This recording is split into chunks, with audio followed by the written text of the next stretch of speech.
Assalamualaikum.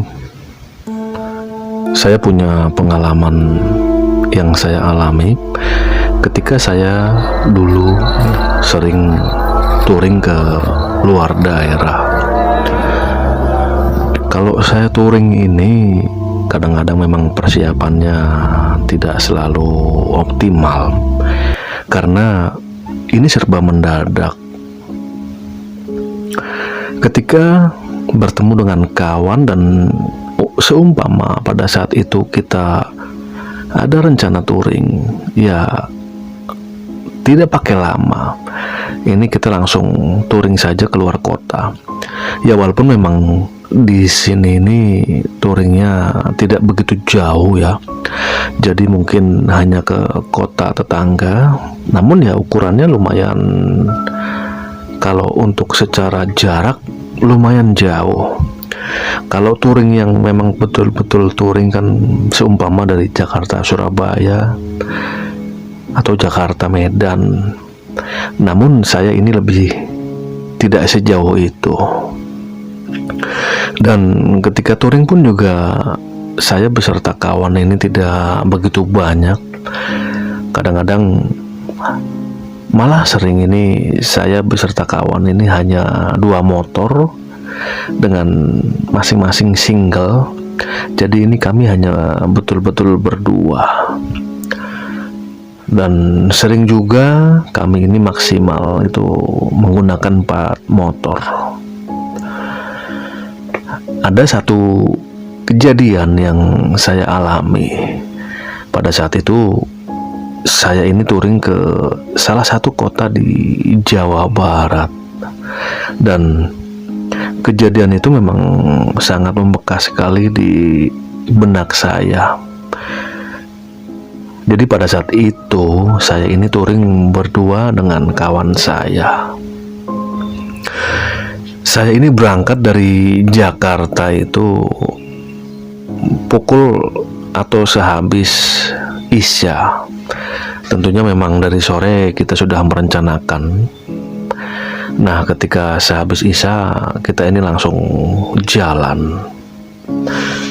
Nah, kemudian kami ini mengambil lokasi yang memang sudah kita jadwalkan. Nah, bahkan jarak atau target jarak ini sudah kita juga bicarakan supaya jangan terlalu banyak istirahat. Bahkan jalur yang akan kita lewati juga ini sudah kita perhitungkan matang-matang. Namun untuk perjalanan kali ini memang sengaja kita buat tidak melewati jalur biasanya.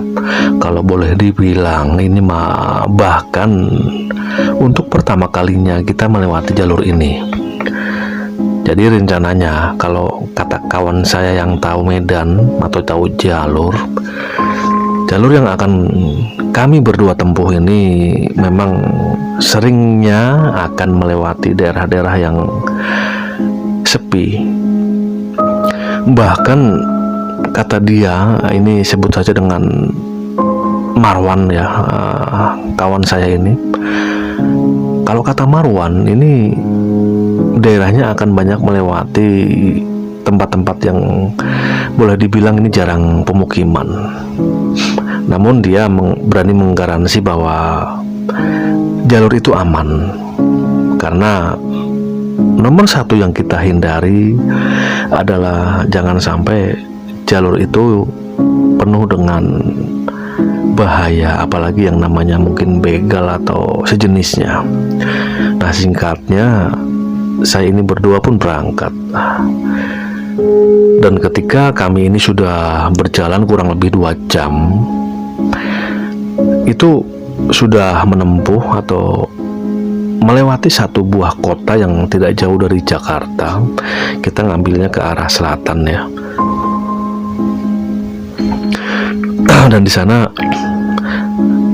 kami putuskan untuk segera berhenti dahulu. Nah, namun memang karena sepanjang perjalanan ini yang kita lewati ini banyak sekali, kalau boleh dibilang hutan-hutan, tentunya kita di sini kurang nyaman. Bahkan sebetulnya kita ini ingin mencari pom bensin yang sekalian juga kita akan mengisi bahan bakar. Namun sepanjang perjalanan, bahkan sangat jauh sekali ini, kita melihat yang namanya pom bensin.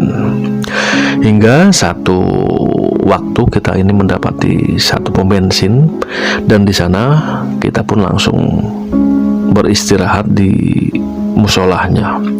Nah, kemudian sebelum kita berangkat lagi atau meneruskan perjalanan, saya pun langsung mengisi full tank ya, beserta dengan kawan saya. Saya pada saat itu memang menggunakan motor Tiger dengan lampu mata satu itu, dan kawan saya ini menggunakan Kawasaki yang tipe S. Dan sebelum kita berangkat melanjutkan, ini sudah ada di luar pom bensin. Nah, kita sambil merokok juga kita mematangkan rencana. Nah, kemudian sepakatlah kita bahwa nanti beberapa waktu lagi kita akan istirahat. Nah, setelah selesai merokok dan di situ kita mematangkan rencana, kita pun jalan lagi. Kita ini akan ke tujuan berupa kota yang sebutlah dengan inisial di depannya ini dengan huruf T. Nah, singkat lagi ceritanya bahwa kami pun berjalan melewati jalur selatan. Nah, di sana ini itu betul-betul rumah ini sangat jarang. Ya, sempat sih kami ini melewati daerah-daerah yang ramai. Pemukiman juga kita lewati, namun kebanyakan kita ini bahkan juga melewati jalan yang boleh dikatakan rusak ya. Sampai pada akhirnya ketika kami akan memasuki hutan pinus, karena yang saya lihat memang di situ hutan pinus ya, itu mendadak hujan sangat deras. Dan pada saat itu kondisi jalanan memang, saya kurang paham itu memang jalan umum atau bukan, tapi pada saat itu memang jalanan sangat sepi sekali. Bahkan saya sangat jarang atau bahkan tidak melihat kendaraan satupun. Ya, memang jalan itu jalanan berupa aspal ya, namun seperti tidak full aspalnya, karena beberapa kali juga kita lihat ini makadam ya, atau kerikil-kerikil yang memang dipadatkan. Nah, kemudian saya tidak tahu pastinya ya, tiba-tiba hujan sangat deras sekali. Nah, di sini saya menyusul kawan saya yang di depan dengan jarak yang tidak jauh, sekitar 5-6 meter. Saya salib dan saya pun bilang, ini gimana bro, ini hujan, ada kira-kira nggak tempat yang kita untuk berteduh? Nah, di tengah-tengah suara hujan yang semakin keras, kawan saya ini Marwan pun bilang, wah kurang paham sih, tapi coba kita ke depan lah, kita siapa tahu di depan ini ada rumah atau naungan apapun itu yang kira-kira kita bisa meneduh. Nah, kemudian kami pun langsung mengeber gas ya, langsung dengan kecepatan stabil, karena memang di sini kita mengejar tempat yang bisa dinaungi. Dan hujan ini semakin turun dengan derasnya. Pandangan saya juga semakin terbatas. Dan kurang lebih ini mungkin setengah kilo. Di situ memang jalanan agak landai, dan di sebelah kiri ini ada satu rumah. Namun rumah ini memang tidak jauh dari jalan utama atau pinggir jalan. Nah, disitulah saya berdua ini akhirnya numpang neduh. Dan kebetulan memang di teras itu ya kita bisa numpang neduh, walaupun memang kondisi motor di luar dengan kehujanan. Namun yang terpenting di sini kita ini tidak kehujanan. Nah, saya juga aneh. Ini di daerah seperti ini yang memang sama sekali tidak ada pemukiman, kok bisa ada rumah? Namun perasaan aneh tersebut saya tepiskan karena saya berpikir gini, oh bisa jadi memang karena ini untuk usaha atau sejenisnya.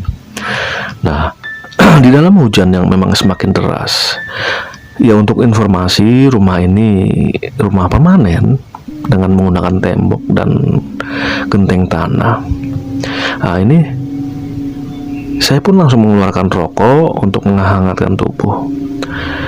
Dan kondisi sekitar kanan dan kiri rumah ini memang betul-betul kebun yang sangat gelap. Di depan bahkan tidak ada penerangan. Nah, namun semakin derasnya hujan, hawa dingin ini semakin menyerang kami. Ya, kami di sini tidak banyak mengobrol, kami hanya diam saja.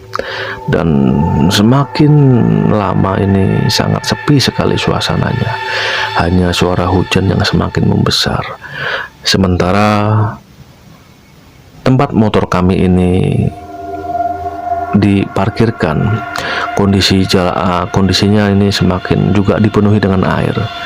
Nah, saya ini takut dengan standar miring yang memang tanah itu gembur. Nah, ketika saya ada inisiatif untuk lebih mengganjal lagi ya standarnya, ini tiba-tiba dari dalam rumah keluarlah seorang bapak-bapak. Kalau ditaksir usianya ini mungkin sekitar di atas 60-an. Namun di dalam kerembangan kami berdua ini juga tidak bisa melihat wajahnya dengan jelas karena sama sekali tidak ada cahaya. Nah, bapak-bapak ini pun bilang, kehujanan ya nak, dengan suara lirih ya. Nah, di sini kami juga agak kikuk ya, karena saya pikir rumah ini kosong. Namun ternyata ada penghuninya. Padahal tadinya kalau memang tahu ada penghuninya, kami pun akan istilahnya memohon untuk meminta tolong numpang neduh. Nah, kami pun langsung menjawab pertanyaan bapak tersebut. Iya pak, ini mohon maaf, saya berdua ini kehujanan. Kalau diperbolehkan saya ingin numpang neduh sampai hujan reda. Saya mewakili kawan saya juga mengucapkan seperti itu. Nah, kemudian bapak itu pun bilang, iya silakan nak, coba mungkin di dalam sini saja, karena di luaran dingin. Udah di dalam sini aja gitu. Ya, dengan sungkan-sungkan dan tidak enak hati atau malu-malu, saya pun berdua ini dengan Marwan ya langsung masuk ke ruang tamu yang juga di dalamnya ini kondisinya sangat gelap. Di dalam kerembangan itu juga saya melihat ada seperti sofa yang sudah sangat lusuh ya. Bahkan beberapa bagian kulitnya ini sudah terkelupas. Dan ketika saya usap, ini debu sudah sangat tebal sekali. Nah, di sini keanehan, namun saya masih tidak memikirkan yang aneh-aneh. Nah, teman saya ini pun hanya tidak banyak cakap dan hanya diam saja. Nah, kemudian bapak itu pun bilang, ya silakan nak duduk. Mungkin mau teh atau kopi nanti saya buatkan. Dengan suara yang sangat lirih bapak itu pun berkata, dan kalau saya lihat memang bapak-bapak ini jalannya agak pelan sekali, juga sambil menunduk. Nah, kemudian tidak sampai 20 menit, nah saya ini masih merokok ya, bapak-bapak ini keluar lagi dengan membawa nampan dan 2 gelas teh hangat. Ya, karena saya bisa merasakan aroma teh yang diseduh dengan air panas. Aromanya ini sangat-sangat harum sekali. Nah, tidak lama kemudian bapak itu pun bilang, mangga jang, ya, tehnya masih hangat, mumpung masih hangat. Ya, di sini saya pun sambil mengangguk, dan kawan saya juga sama. Iya Pak, makasih. Wah ini mohon maaf saya sudah merepotkan. Nah kata bapak itu, wah enggak, bapak ini sih udah biasa tadi ya. Nah di dalam situasi seperti itu, untuk menghilangkan rasa canggung, saya pun menawarkan rokok. Namun bapak itu pun menolak dengan halus. Enggak, Jang, bapak udah lama berhenti merokok. Nah, di sini saya pun hanya diam dan mengangguk. Hingga akhirnya bapak itu pun membuka percakapan. Ya, bapak sih tinggal di sini sendirian, Jang. Anak bapak ada 2, namun memang ada di daerah Jakarta. Pulangnya juga jarang-jarang. Nah, kita pun mendengarkan ceritanya dengan seksama. Walaupun memang di sini saya melihat beberapa keanehan. Karena anehnya gini, bapak itu berbicara dengan pelan ya. Namun di dalam yang namanya keremangan, saya ini memfokuskan melihat gerak bibirnya. Namun ini anehnya, seperti tidak bergerak bibirnya. Namun itu ada suara. Ya karena memang saya kondisi juga sedang kelelahan. Nah saya pun hanya mendengarkan saja. Dan singkat ceritanya bahwa bapak itu bercerita memang sebetulnya ada anak, ada 2 orang, namun memang ada di luar kota dan jarang-jarang sekali menemuinya. Nah untuk istri memang sudah lama berpulang. Jadi bapak ini memang hanya tinggal sebatang kara di rumah tersebut. Dan ketika saya sapukan pandangan sekeliling ya, jujur saya sebetulnya agak kasihan karena di dalam keremangan saya bisa melihat bahwa rumah ini sudah sangat tidak layak, karena dengan ada beberapa titik air yang mengalir dari atas. Mungkin bisa jadi karena memang ada genteng bocor atau sejenisnya. Nah, namun ya saya hanya diam saja. Hingga akhirnya hujan pun reda. Nah, kemudian kami pun pamit dan tidak banyak lupa juga mengucapkan terima kasih karena memang sudah dijamu dengan jamuan yang sangat istimewa, walaupun itu hanya sebuah teh. Hingga akhirnya kami pun pamit. Nah ketika kami salaman, saya ini merasakan tangan bapak itu sangat dingin sekali. Dan ketika saya melihat rona wajahnya ya, ini seperti pucat pasi. Namun pada saat itu saya memikirkan, wah mungkin bapak ini kangen dengan anaknya, sehingga aroma kesedihan ini terpancar. Nah singkatnya kami pun melanjutkan perjalanan lagi. Nah kemudian singkat cerita, saya pun sampai ke kota T tersebut ya, dengan tujuan di sana kita ini menginap di salah satu losmen yang sudah di booking oleh kawan saya. Nah rencananya ini sehabis asar kami ini jalan lagi. Nah, kemudian kita pulang tanpa ada kendala yang berarti. Namun pada kali ini memang boleh dikatakan sangat lancar. Hingga akhirnya saya pun ke arah pulangnya ini melewati rumah bapak tersebut, dan di sana keadaan ini belum begitu belum begitu malam ya, masih agak sore. Kalau tidak salah itu masih sekitar jam 8 malam. Nah rencananya karena memang jujur ya, saya punya korek Jipo yang kesukaan saya ya. Nah korek itu ketinggalan di rumah bapak tersebut, dan niatnya sekalian saya juga akan mengucapkan terima kasih, dan nantinya akan saya berikan uang ya, hanya sebagai tanda terima kasih ya. Namun anehnya ketika saya sampai ke tempat itu dan kondisi memang tidak hujan, saya memang melihat rumah. Namun rumah ini dalam keadaan kondisi sudah sangat hancur. Bahkan hanya terasnya saja yang masih berdiri, namun tetap struktur ada. Nah, atap dan berupa plafon ini sudah hancur.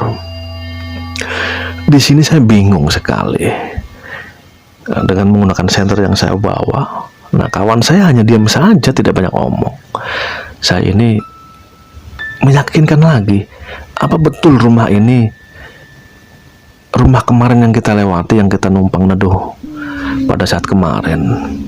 Ya, kawan saya meyakinkan bahwa rumah itu memang betul ketika kemarin ini kita numpang neduh. Dan ketika saya masuk ke dalam, begitu kagetnya karena saya melihat memang di dalam itu ada sofa yang saya duduki semalam. Dan ketika saya senter-senter, di situ memang ada korek Zippo saya. Nah, saya ambil. Saya di situ perasaan memang berkecamuk, antara takut juga ada rasa penasaran. Kok bisa, padahal semalam ini rumah ini betul-betul kalau boleh dibilang kondisinya masih normal. Nah, singkat cerita, akhirnya saya tidak banyak basa-basi lagi, langsung menyalakan motor saya, dan kawan saya pun sama. Nah, kemudian kami pun pulang meninggalkan rumah tersebut. Hingga sampai saat ini, itulah satu peristiwa yang bagi saya pribadi itu aneh. Kejadian ini terjadi di tahun 2010. Namun sebetulnya saya penasaran, ingin datang di dalam kondisi siang hari. Ya, sampai saat ini belum ada kesempatan. Demikian Bang Pra, itu cerita saya. Saya mohon maaf jika memang ada kalimat atau perkataan yang kurang bisa dipahami. Dan saya ucapkan terima kasih. Wassalamualaikum warahmatullahi wabarakatuh. Ya, assalamualaikum warahmatullahi wabarakatuh. Terima kasih saya ucapkan kepada Mas Har. Beliau ini menceritakan pengalamannya ketika touring di tahun 2010. Dan itu kejadian dialami berdua dengan kawannya. Dan di sini juga saya mengucapkan beribu-ribu terima kasih kepada kawan-kawan subscriber ya, yang masih dengan setia menonton karya-karya saya yang kalau boleh dibilang mungkin tidak begitu berfaedah, dan di sini hanya untuk sekedar hiburan semata. Dan saya juga ucapkan terima kasih kepada narasumber yang memang selama ini banyak menceritakan pengalaman-pengalamannya. Tanpa subscriber dan narasumber ini, saya bukanlah apa-apa. Demikian akhirul kalam. Saya tutup. Wassalamualaikum warahmatullahi wabarakatuh.